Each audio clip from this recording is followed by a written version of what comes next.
do Acre, são 7h mais 10. Já estou de volta com o terceiro bloco do Bom Dia Rio Branco desta quinta-feira, hoje 3 de agosto, agradecendo sempre a sua audiência, a sua companhia. Você que desde cedo acompanha o Bom Dia Rio Branco, ou você que liga o seu televisor agora, eu gostaria de relembrar que todas as informações que já foram exibidas no Bom Dia Rio Branco de hoje, você pode rever acessando o site www.oriobranco.net. 7h10, eu converso agora com o secretário de Estado de Segurança Pública, Dr. Emilson Farias. Doutor, obrigado por sua vinda, bom dia. Bom dia, é um prazer sempre estar aqui com vocês. Secretário, vamos começar falando, claro, de segurança. Como é que está a segurança do nosso Estado? A gente tem mostrado aqui no Bom Dia Rio Branco, a imprensa tem mostrado todos os dias assassinatos, execuções, e a população tem a impressão que isso só aumenta.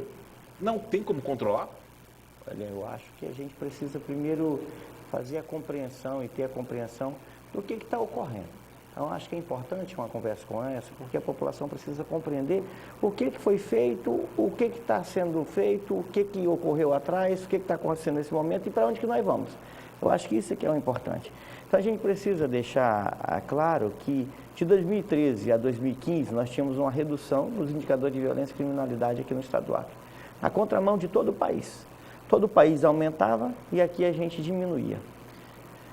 Nós éramos, inclusive, o único estado da região norte que conseguia fazer isso, conseguir reduzir. Em 2016, nós tivemos, claro que nós tínhamos todo um planejamento até ali, em 2016 nós tivemos um fato que mudou toda a geopolítica do crime na América do Sul. Qual não foi estou falando do Acre, não.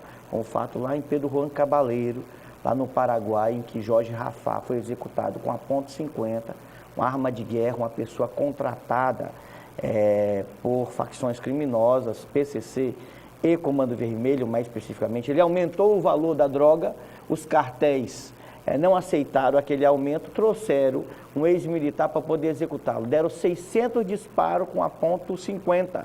16 acertou ele, que estava dentro de um carro blindado, escoltado por outros 8 carros. E isso teve reflexo aqui no Acre? Tem reflexo no Brasil inteiro e na América do Sul. A droga entrava basicamente por Mato Grosso do Sul. Aquela pessoa que aumentou o valor da droga para aqueles cartéis, eles disseram o seguinte: não, nós não queremos mais negociar com você, nós agora vamos controlar as rotas. E nesse controle de rota e interiorização do crime, a disputa se dá em todos os estados brasileiros. E aí eles buscam as rotas a partir daquele momento. Veja que uma veia aberta na Amazônia é o Rio Solimões, em que passa a ser disputado literalmente a bala. Nós tivemos 60 mortes lá no presídio do Amazonas de Manaus. Fato que não aconteceu aqui no estado, graças a Deus. Não aconteceu. Por quê? Porque em 2016 nós verificamos essa situação e começamos a compreender que o home office do crime, o escritório do crime, era o presídio. E que nós precisávamos agir dentro do presídio. Nós precisávamos ter uma ação dentro do presídio. E seria separar as facções? Não só isso, nós precisávamos isolar a comunicação. Nós precisávamos fazer com que as pessoas que dão ordem ali dentro, para execução, para roubo, para os demais crimes, precisavam ter aquela comunicação absolutamente isolada. Nós precisávamos fazer com que aquelas pessoas não tivessem nenhum tipo de comunicação com o meio externo. E para isso precisávamos ter o controle absoluto do presídio. Por isso que em 2016 nós mandamos pessoas para fora do estado, vocês acompanharam e noticiaram, pessoas foram para outros presídios federais. Nós tivemos em 2016 contratação de pessoas para fortalecer o presídio, nós melhoramos as guaritas, nós estabelecemos um RDD, nós temos 80 presos hoje na Antônio Amaro Alves, que estão no regime disciplinar diferenciado, isolados cada um por cela, porque presos que davam poder e voz de comando. Nós tivemos o Exército nos ajudando aqui com revista no presídio para tirar o quê? Desarmá-los internamente, porque desarmar significa que eles lá dentro não vão se matar como aconteceu 60 lá em Manaus. Significa fortalecer a área externa aqui, porque a partir do momento da instalação do bloqueador, podia acontecer uma revolta aqui fora. Fizemos tudo isso e colocamos o bloqueador de sinais. Com isso, nós reduzimos o homicídio. Em março, em abril, em maio, em junho. Em julho nós tivemos um aumento, agora no mês de julho nós tivemos um aumento. Antes de ontem, nós tivemos 4 pessoas presas. 4 pessoas presas que praticaram 12 execuções no mês de julho. Por quê? Porque no mês de julho nós tivemos uma liderança que está presa lá no RDD, que de alguma forma conseguiu fazer com que chegasse uma informação para o meio externo já que o irmão dele tinha sido executado por uma facção rival. E ele dizia que enquanto o irmão dele não fosse vingado, ele não ia parar de executar. Então, o mês de julho foi e um essa mês... única pessoa conseguiu dar ordem para que 12 pessoas fossem executadas? 4, foi mais do que 12. Nós temos operações, inclusive daqui a pouco vamos ter operações, mas 4 pessoas, há 2 dias atrás nós prendemos e noticiamos, executaram 12. Então, 4 executaram 12. Então, veja, quando um faccionado de uma facção rival, quando uma pessoa que é de uma facção rival, decide, por livre e espontânea vontade, que vai executar aquele outro faccionado, dificilmente a polícia consegue evitar. É muito difícil você evitar quando uma pessoa tem um interesse de forma deliberada de executar a outra pessoa que está na facção rival. É muito difícil a gente evitar. O que a gente tem que fazer? Colocá-los atrás das grades, prender, para que ele não continue fazendo aquilo. Às vezes uma pessoa promove um estrago. Estou falando de 4 que executaram 12. Agora, secretário, quando o senhor fala dos bloqueadores de celular no presídio, muito se fala também que os bloqueadores bloqueiam apenas algumas operadoras e outras acabam estando liberadas. Procede essa informação? Não, não procede. Nós temos hoje 5 torres dentro do presídio e as 5 torres elas têm feito com que a gente tenha um bloqueio, que seja um bloqueio relativamente efetivo. Então é bom que a gente coloca muitas coisas claras e aí não tem mais dúvida com relação a isso. Nós temos hoje 99% das operadoras bloqueadas. Tem uma operadora, nós estamos entrando com a ordem judicial, via justiça, que está numa frequência que é uma frequência que não tem uma autorização para estar operando, que permite em alguns momentos a passagem de mensagens. Em alguns momentos, nós verificamos algumas mensagens.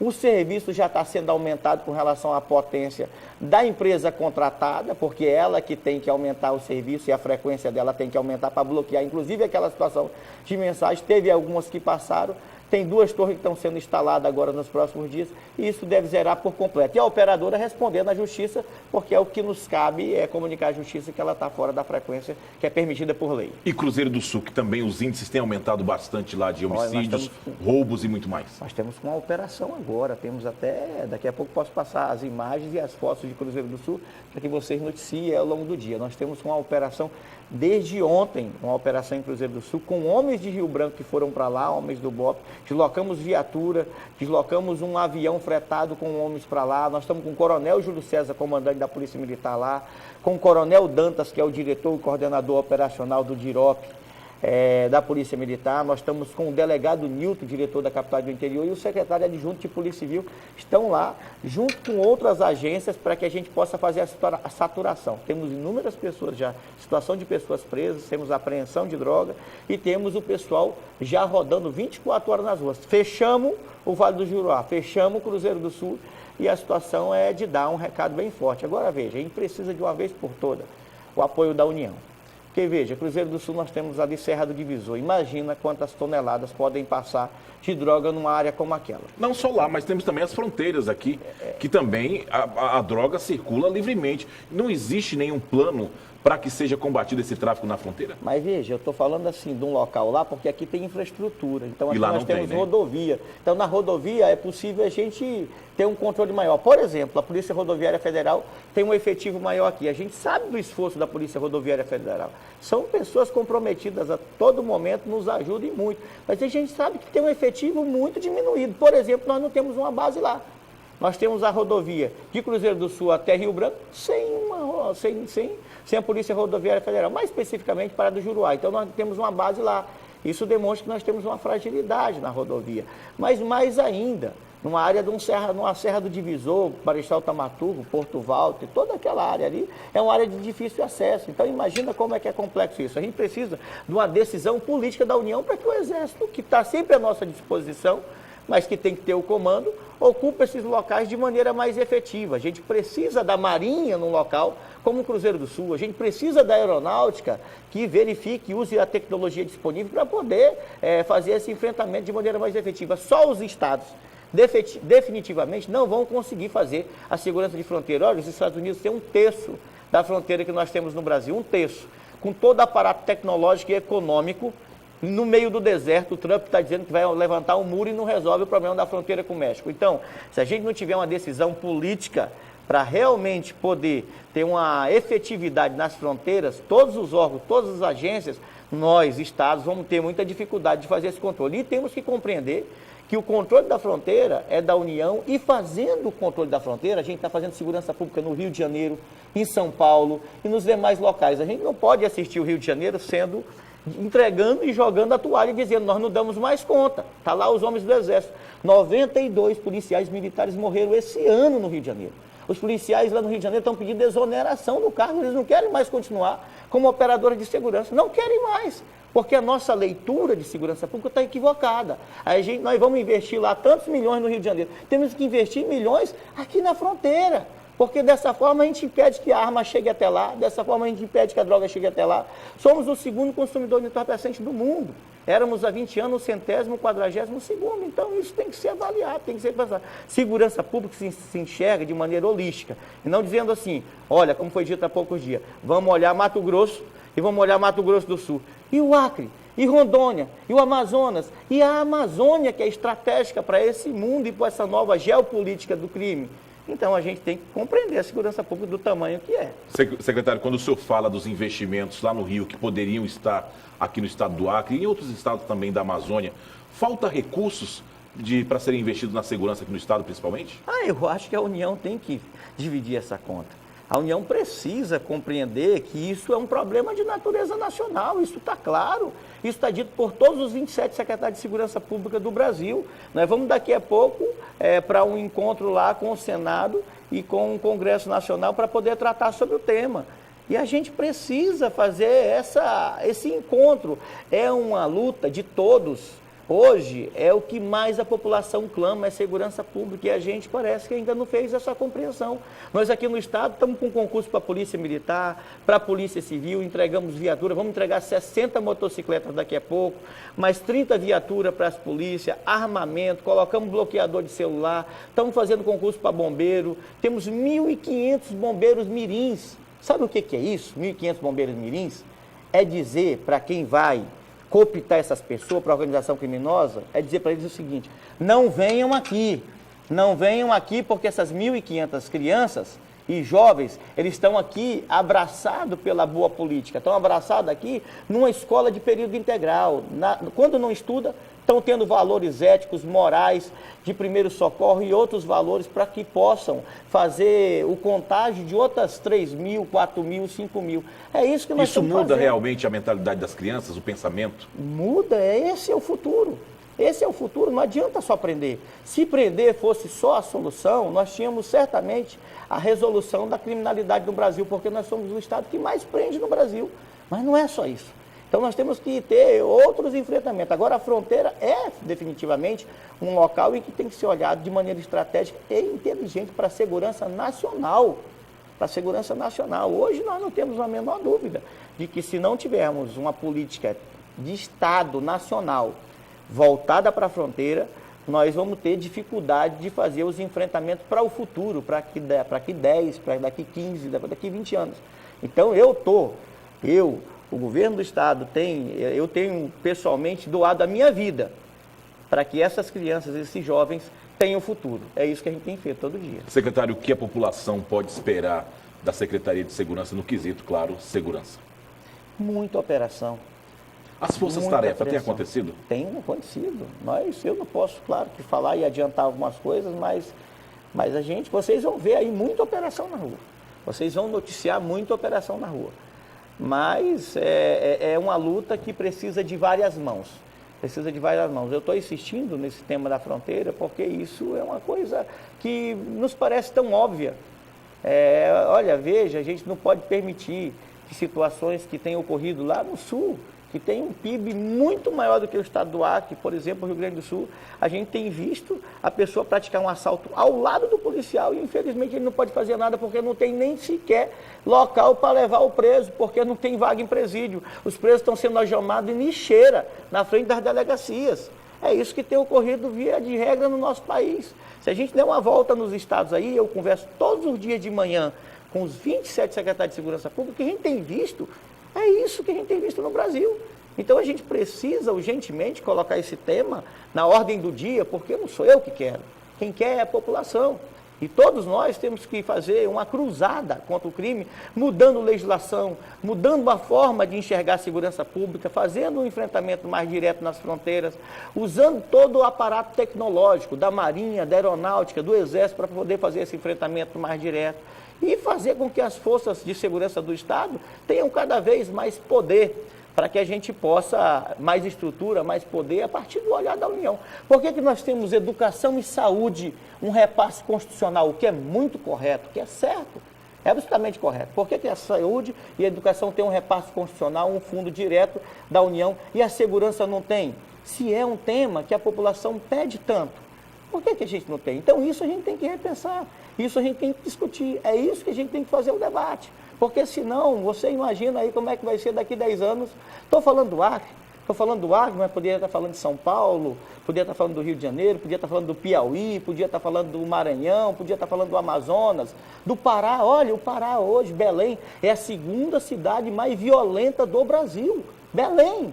Natal, que é uma cidade que a gente vai lá passar as férias, muitos aqui não passar as férias, é a terceira cidade mais violenta do país. Qual a colocação do Acre? O Acre está numa situação bem para baixo. Não temos, dentre as 150 cidades mais violentas do Brasil, nós não temos nenhuma do Acre. Nenhuma do Acre. Agora, isso não nos dá orgulho, não. Porque a sensação do cidadão é de insegurança. Porque não adianta eu apresentar números aqui que são satisfatórios se eu não conseguir passar para o cidadão a sensação de segurança. Então, segurança pública é uma luta diária, 7 dias por semana, 24 horas por dia. E é uma luta de todos que a gente precisa fazer e discutir grandes temas. Não adianta a gente ficar discutindo o xerém, não.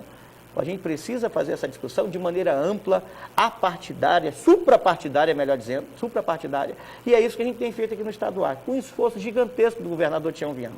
Muito grande. Imagina, a maioria dos estados sequer paga salário. E eu tenho visto isso porque eu converso com os amigos. E nós aqui pagamos o salário de dia e estamos contratando policiais para que a gente melhore a nossa efetividade. Estamos chamando policiais, 250 PM, 250 policiais civis, aí nós temos delegados, nós temos oficiais, nós temos praças, nós temos peritos criminais, estamos chamando bombeiros militares, estamos fazendo concurso e pagando salário de dia e reestruturando carreira. É isso que nós estamos fazendo aqui. E comprando viaturas, comprando armamento, comprando colete, comprando as estruturas necessárias para que a gente possa fazer o enfrentamento. É isso que a gente faz aqui no Estado do Acre. Um esforço gigantesco no Estado que tem 0,8% do PIB nacional, faz esse esforço gigantesco. O colega do Mato Grosso dizia assim, como é que vocês conseguem fazer? Eu falei, tornando segurança prioridade. É isso que o governador faz aqui. Secretário, vamos falar de política? O senhor filiou-se recentemente ao PDT. Você seria aí um pré-candidato ao governo do Estado? Olha, como eu disse, segurança pública não permite pensar outra coisa. Eu penso segurança 24 horas por dia, 7 dias por semana. É esse o meu objetivo.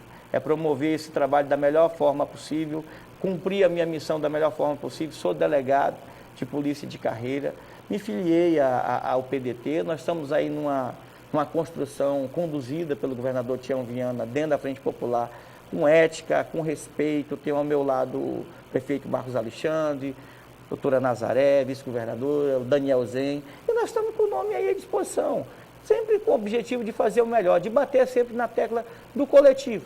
O que nos interessa é deixar as pessoalidades de lado e fazer o melhor pela coletividade. É por isso que eu estou colocando o meu nome à disposição. Tenho muito orgulho de estar ao lado dessas pessoas que citei agora e de ser lembrado. Eu sou lá de Chapuri, nasci para puxar enxada. Nunca imaginei nem de ser lembrado para ser pré-candidato. Então, estou muito contente com uma situação como essa, mas de maneira nenhuma isso nos envaidece. Muito pelo contrário, coloca o pé da gente no chão com muita humildade, ao invés de continuar fazendo o trabalho da gente. O senhor citou aí alguns pré-candidatos também dentro da Frente Popular. Caso o senhor fosse aí o escolhido para concorrer nas eleições de 2018, qual seria o seu maior compromisso? Olha, o maior compromisso é com o futuro. Eu falei algumas situações aqui com as próximas gerações. Mas o compromisso é fazer com que as próximas gerações tenham um horizonte, tenham oportunidade. Eu acho que oportunidade é tudo. Então, o governador Tião Viana tem feito uma revolução agrícola, ele tem feito uma revolução industrial. O que a gente tem visto é a transformação, por exemplo, de alguns produtos como milho, como... O milho é muito simbólico, transformando em proteína animal, através da suinocultura, através da fábrica de peixe e outras. Então, o que a gente quer é que esse homem do campo, que vive lá naquele local, que tenha dignidade, continue a viver ali, com dignidade, tendo a oportunidade de comprar lá um tênis para os seus filhos, tendo a oportunidade de comprar roupa para o seu filho, tendo ramal estruturado, tendo escola, tendo saúde, sem cair naquela de vir para a cidade para criar bolsões de miséria e construir uma realidade que vá promover coesão social, inclusive na segurança pública. Então, é essa a nossa leitura e tantas outras que a gente poderia falar aqui, mas tenho convicção de que o tempo é curto para a gente poder falar sobre todos os nossos planos. Mas o nosso compromisso é com o futuro e fazer com que essas gerações tenham um horizonte, que seja um horizonte de paz, de tranquilidade e de saúde plena e uma educação que vá cada vez mais fortalecê-lo, porque nós compreendemos que só através dessa educação é possível a libertação. A educação é saúde, é segurança primária. A saúde é segurança primária, a iluminação, a infraestrutura são seguranças primárias, a segurança imediata é essa que eu disse anteriormente, mas tudo isso compõe um mosaico de segurança pública, e é tudo isso que a gente pensa para o Estado do Acre. Secretário, que mensagem que o senhor deixa para a população acreana? Olha, eu deixo uma mensagem de esperança que a gente possa melhorar cada vez mais os nossos indicadores de violência e criminalidade. Quando eu falei dos números que começam a cair no que diz respeito a março, abril, maio, junho, a gente verificou que julho foi um mês que a gente teve um aumento. Vamos fortalecer cada vez mais. E o senhor havia feito uma previsão antes de que até março essa guerra entre facções seria controlada, né? Seria diminuída. Seria diminuída. A gente colocou e os números apontaram isso. Nós tivemos o mês de julho, nós não temos nenhuma dificuldade de dizer. Estou dizendo que em julho a gente teve leve aumento e estou explicando por quê. Estou falando que um irmão de um faccionado foi executado e ele disse que enquanto não vingasse o irmão, nós íamos ter situação como essa. Então, o que a gente promete e certamente vai cumprir, é empenho e comprometimento de todos esses operadores. Tenho um orgulho e honra de poder servir a cada um, do lado de cada um deles, porque são pessoas comprometidas com a causa da segurança. E veja, aqui nós não temos policiais pedindo para ir embora, com medo de comer uma pizza na esquina, com medo de poder sair para fazer um supermercado. Graças a Deus, isso a gente não quer que chegue aqui. E eu costumo dizer que aqui no Acre é um dos poucos estados do Brasil onde o policial pode morar num bairro periférico, onde o policial pode andar fardado na rua, que não tem essa guerra toda que acontece em outros lugares do Brasil. Isso é verdade, mas a gente tem que continuar atento. Continuar muito atento e com muita firmeza e muita dureza, porque a gente não pode baixar a guarda. Uma área como essa não dá para dormir, tem que estar atento toda hora. O sol nunca me pegou dormindo, então a gente está sempre atento e sempre andando para poder fazer o melhor. Acompanhando a ação dos companheiros, daqui a pouco eu vou estar acompanhando a ação aí. Então é isso, é dormir, é acordar cedo e dormir tarde para que a gente possa fazer o melhor por uma área que é tão sensível como a área da segurança pública. São 7h33. Eu conversei aqui com o secretário de Estado de Segurança Pública, delegado Emilson Farias. Muito obrigado por sua vinda e volte sempre. Prazer, sempre uma honra. E com isso eu termino o Bom Dia Rio Branco desta quinta-feira, 3 de agosto, agradecendo sempre a sua audiência e a sua companhia, e relembrando que, se Deus quiser, ele haverá de querer. Eu volto amanhã, a partir das 6h30 da manhã, com mais um Bom Dia Rio Branco ao vivo, aqui na sua TV Rio Branco, Canal 8. Tenham todos uma excelente quinta-feira, fiquem com Deus e até lá.